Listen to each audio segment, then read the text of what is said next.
Welcome back to Family Secrets Unveiled, where we dive deep into the most chilling secrets of family legacies. There are some stories that, at first glance, seem like harmless coincidences, but as we turn each page, we uncover a hidden tragedy, a web of conspiracy woven for centuries. And the story we're about to share with you today is one of those. Imagine, for a moment, that you're living a perfectly normal, happy life with the person you love. You have a job you're passionate about, sun-drenched mornings, and cozy winter nights by the fireplace. You think you know everything about your partner, about your family, about yourself. But then, one day, a seemingly random event occurs, and it turns everything upside down. It exposes a deep, dark secret, a terrifying truth you never dared to consider. That's exactly what happened to Evelyn. Evelyn was an art historian, with a keen eye that could see the stories behind every brushstroke. She was captivated by the mysteries of masterpieces, immersed in a world of color and light. Her husband, David, shared that same passion.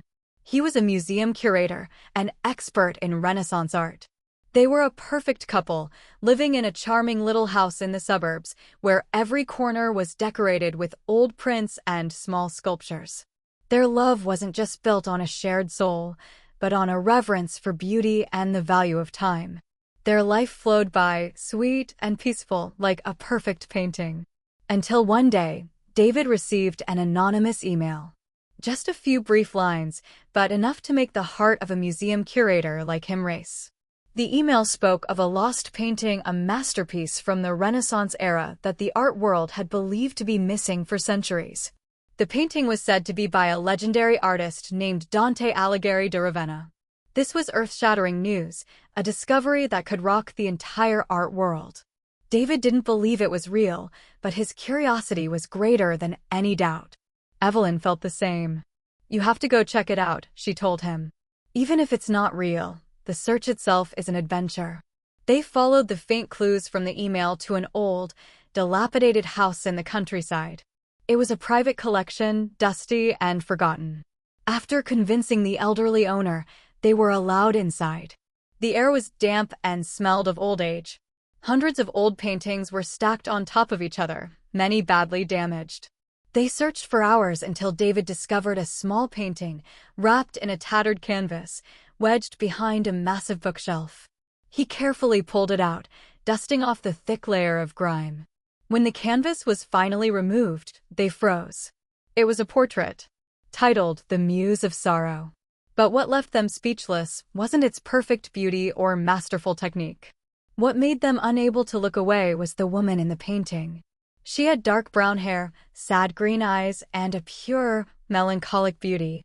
From her gaze to her slight smile, to the very contour of her cheekbones, it was all exactly like Evelyn. David and Evelyn looked at each other, then back at the painting. They couldn't believe their eyes. The resemblance wasn't just a random coincidence. It was a perfect match. David, with the instinct of a curator, managed to stay calm. He carefully checked every detail, from the type of paint and brushstrokes to the material of the canvas. Everything pointed to a 16th century work, just as the email had said. But Evelyn, she couldn't think about those things. She just stood there, facing herself from hundreds of years ago. The strangest part was, on the woman's neck in the painting, there was a small, crescent-shaped red birthmark. It was in the exact same spot on Evelyn's neck.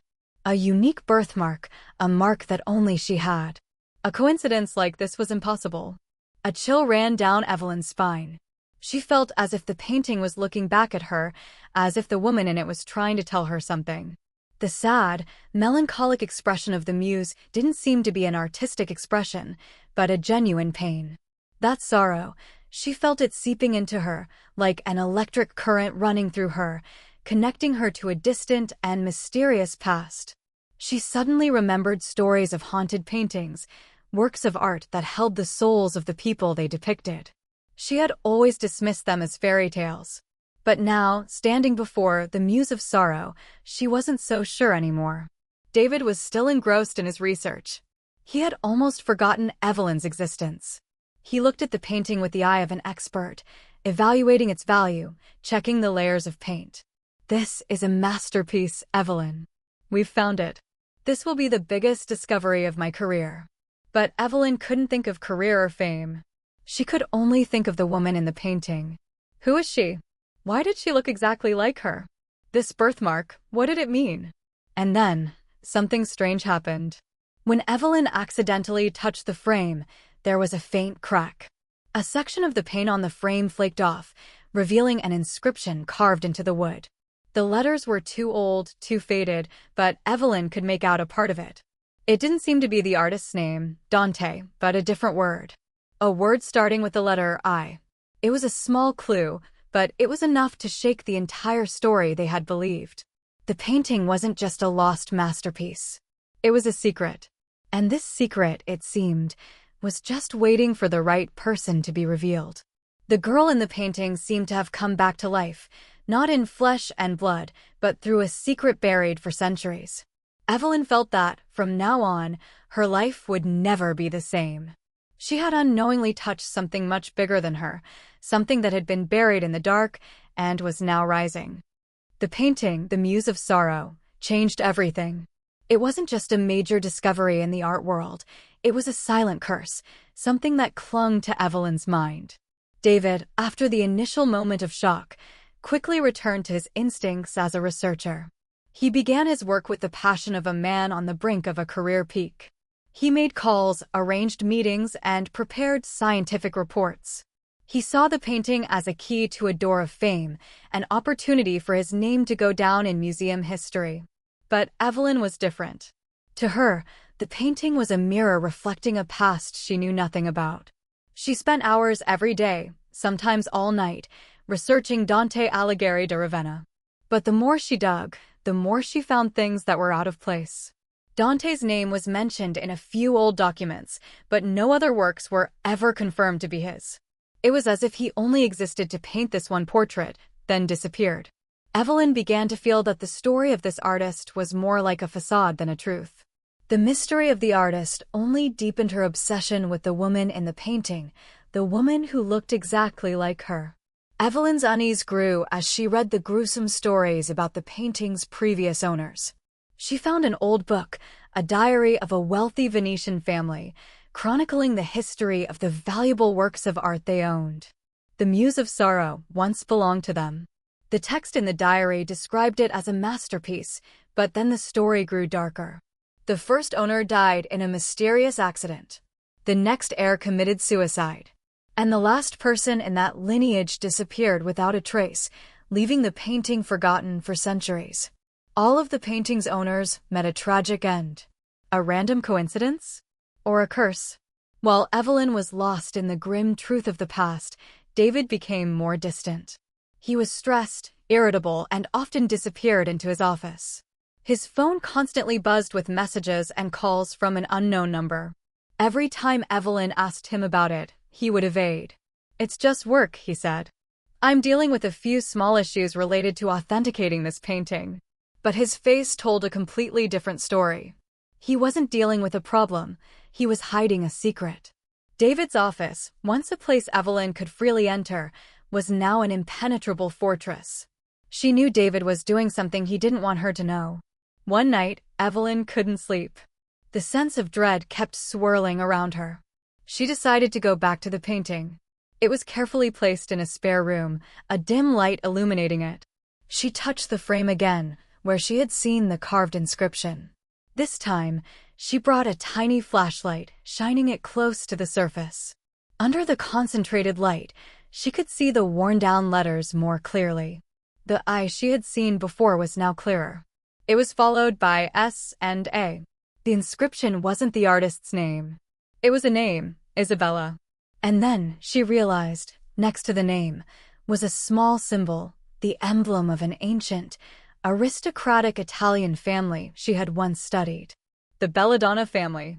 A mysterious family, famous for their wealth but also their notoriety, who were believed to have completely disappeared in the 18th century. But what made Evelyn's blood run cold was when she searched for information about the Belladonna family, she found a family tree. She scrolled through the names, birth dates, and suddenly a name jumped out at her. It was a minor branch of the family, a branch that had been cut from the official family tree centuries ago. And the last name of the woman in that branch, a woman who had fled the family, was quite similar to her own mother's maiden name. Just a few letters were different, but the coincidence was terrifying. Her mother had died when she was young, and Evelyn didn't know much about her maternal family. Everything was a shroud of mystery. Evelyn felt everything was collapsing. This painting wasn't just a masterpiece. It was a message from the past, a message that connected directly to her. The woman in the painting, Isabella, wasn't just some muse. She could be a relative, an ancestor of Evelyn's. And the mysterious deaths of the previous owners, the disappearance of the Belladonna family, none of it could be a coincidence. There was something dark hanging over this painting, and now it had latched onto Evelyn's life. Her suspicion of David grew stronger. He was still secretive, still avoiding her. One morning, as he rushed to leave, he forgot his phone on the table. Although she knew reading his messages was wrong, fear and curiosity won. She opened David's phone. She saw a series of messages with a person named M. It was none other than Marcus Thorne, David's best friend, also an ambitious art collector and a frequent rival. Marcus's messages were full of pressure, demanding that David act quickly. "We can't let her know. The painting must belong to us. Her place in this plan must be kept a secret." David had replied, "I don't want to hurt her. She's not involved." But Marcus coldly responded, "She's more involved than we think, David. Don't let personal feelings ruin the plan. She is the key. She will bring everything to us." Evelyn's heart stopped. David wasn't the person helping her discover this secret. He was a part of the secret. He had known everything. He had brought her to this painting not for his career, but for some plan, a conspiracy she knew nothing about. She didn't just find a lost painting. She found a betrayal. A betrayal hidden under the guise of love and admiration. Fear and despair consumed Evelyn. She felt she had been deceived, used, and placed in a dangerous situation. The painting wasn't just a link to a distant past. It was a trap, meticulously laid out, with David as the lure and she as the prize. This story wasn't just about a painting. It was about a family secret, a long-planned conspiracy, and a horrifying truth she was about to face. Evelyn realized she couldn't trust anyone anymore, not even the man she loved most. Everything had gone too far, and there was no turning back. The truth had been laid bare. The messages on David's phone weren't just a betrayal. They were a cover for a conspiracy far more complex and dangerous. The feeling of being deceived and used was unbearable for Evelyn. She felt her heart being torn apart. Was the love she had built with David all this time just a lie for him to achieve his goal? She looked at David, who was standing in front of her with a tense and evasive expression. His silence only deepened her despair. "David," she said, her voice trembling, "what are these messages?" "Marcus, and what he's saying about the painting and about me? You knew about this all along, didn't you?" David took a deep breath, as if trying to find the words to explain. "Evelyn, I can explain. It's not what you think." "Then what is it?" Evelyn almost screamed. "You brought me to that painting. You hid everything from me. You collaborated with Marcus, who has always been jealous of your career. Tell me, David, do you really love me, or was I just part of your plan?" The pain in Evelyn's eyes broke David's defenses. He couldn't stay silent anymore. He knew it was time to reveal the truth, no matter how cruel it was. That painting, it's not just a masterpiece. It's a key. Marcus and I, we're members of a secret society. They believe the painting is the soul of life, an artifact that holds an ancient power. The painting has been passed down for generations, and we had to find it again. Evelyn felt her head spin. A secret society? Ancient power? What are you talking about, David? This isn't a movie. Evelyn, please, listen to me. David stepped closer, but Evelyn backed away. This society is called the Lineage of Guardians. They are the successors of the Belladonna family. People who have done everything to protect the painting and its secrets. They believe that Isabella, the woman in the painting, wasn't just a muse. She was a person with special abilities, someone destined to protect a horrifying secret. Everything began to fall into place. The mysterious deaths of the previous owners, the disappearance of the Belladonna family. It was all because of this lineage. They had been watching, searching, and eliminating anyone who owned the painting to keep it within their control. And me? What about me? Evelyn asked, trembling. They believe you are Isabella's last descendant. You are her reincarnation, David said, his voice full of despair. The birthmark on your neck, it's a mark, a sign that you are destined to hold that power. Marcus researched your family tree, and he believes that with you, they can unlock the painting's greatest secret. Evelyn couldn't believe what she was hearing. She wasn't just an ordinary art historian. She was part of the story, a main character in a dark legend. David had approached her not out of love, but because he was sent to find her, to bring her back to a preordained destiny. He had deceived her, manipulated her to serve a conspiracy she never knew existed. So our love, was that a lie too? Evelyn's voice broke. No, it wasn't. David quickly said. At first, I came to you for a mission. But then, I truly fell in love with you. I tried to leave the plan, I tried to protect you. But Marcus, he wouldn't allow it. He threatened me, saying that if I didn't bring you to this painting, I would not only lose you, but I would lose everything. Just then, the doorbell rang.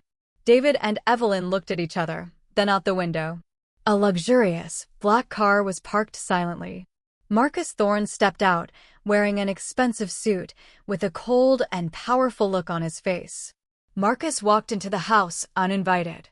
He looked at David with disdain. What's wrong, David? I told you to get this done. He turned to Evelyn, smiling a frightening smile. Welcome, Evelyn. I've been waiting for this day for a long time. The painting cannot be deciphered without you. Marcus revealed another shocking secret. The painting didn't just contain a message. It was a map. A map leading to a colossal treasure of the Belladonna family, a treasure buried for centuries and protected by riddles hidden within the painting. This treasure wasn't just gold and jewels, but ancient books, secret formulas, and a power that had been kept hidden. You see, Evelyn, Marcus said, his voice becoming more persuasive, you are not a victim. You are the chosen one. You can have everything. This power, this treasure, it's all yours. Embrace it, and we can rule the world together. Evelyn looked at David. He stood there, his face full of guilt and helplessness. She knew he had been manipulated by Marcus, but the truth was still too painful. She stood at a crossroads. On one side was Marcus's tempting offer, a life of power and wealth. On the other was the brutal truth, a future filled with danger and David's betrayal. She turned to look at the Muse of Sorrow. The woman's eyes in the painting were no longer sad. Instead, they held a look of determination and courage, as if passing strength to her. Evelyn made her decision. She would not let herself be used, would not become a pawn in the game of Marcus and those mysterious figures. I am not a tool for you to use, she said, her voice firm. I am not Isabella. I am Evelyn. And I will never agree to what you want. The confrontation had reached its peak. Marcus was furious, and David looked at Evelyn with a mix of admiration and worry. The battle was not just about a painting. It was about freedom, about human nature, and about a choice that could change a destiny. The air in the room suddenly became stifling. Marcus sneered. He couldn't believe Evelyn's refusal. He thought that power and wealth would triumph over everything. David stood there, torn between love and fear. But Evelyn, she was no longer trembling. Her eyes now held only determination. She was not Isabella, a person who had fled. She was Evelyn, an art historian who could see the truth hidden behind every layer of paint. You said this painting is a map, Evelyn said, her voice clear in the silent space. And it can only be deciphered by Isabella's descendant, right? But you were wrong. Marcus frowned. What are you talking about? The woman in the painting, she didn't flee in despair. She left a clue, Evelyn continued, walking closer to the painting. It's not a map to treasure. It's a map to the truth. Evelyn lightly touched the paint on the canvas, in a corner that neither Marcus nor David had ever noticed. Based on her knowledge of Renaissance painting techniques, she knew that artists of that era often used multiple layers of paint and hidden symbols. She followed a subtle brushstroke, a detail she had noticed during her research. It was a small flower, painted faintly, almost invisible. It was a symbol of resistance, a secret sign used by a small group of visionary women who rose up against the control of powerful families. Evelyn turned the painting over. On the back, she used her fingernail to gently scrape a corner of the wooden frame. The dust and old wood flaked off, revealing a hollow compartment. Inside there was no gold, no jewels. Only a small notebook bound in old leather. Marcus stepped forward, grabbing the notebook from Evelyn's hand. David also came closer, his face full of curiosity.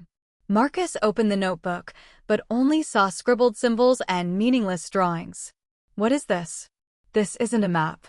"This is nonsense," he yelled in frustration. "It's not nonsense, Marcus," Evelyn calmly replied. "It's a code. A code that Isabella created to ensure that people like you couldn't find what she wanted to hide. The notebook doesn't contain a map to treasure. It contains evidence." Evelyn explained that Isabella was not a person destined to hold power. She was a scientist, an alchemist, a woman whose vision was ahead of her time. The painting was not a sole artifact. It was a warning. The people depicted in the painting were all people who shared a similar vision with Isabella. They had tried to hide their great inventions and discoveries to prevent them from falling into the hands of greedy people like Marcus. They weren't victims of a curse, but people who had been assassinated by the lineage of guardians, people who wanted to monopolize their knowledge. They didn't want treasure. They wanted knowledge, Evelyn said, her eyes full of fire.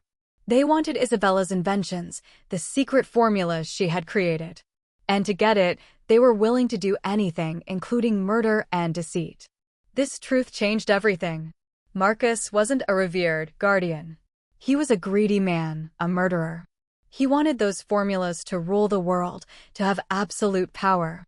And he had used David, a young historian with great ambition, to access Evelyn, whom he believed was the key to deciphering everything. Marcus was furious. "You'll pay for this foolishness," he growled, but David stepped forward. He was no longer a manipulated man. The truth about Marcus and Evelyn's courage had awakened him. David stood in front of Evelyn. "He won't harm you, Marcus. Your plan has failed." David had secretly called the police when Marcus entered the house. The sound of police sirens echoed in the distance. Marcus panicked. He threw the notebook to the floor and ran out, disappearing into the night. The story had ended, but its echoes remained. David confessed all his sins to Evelyn. He told her how Marcus had approached him, about the promises and the threats.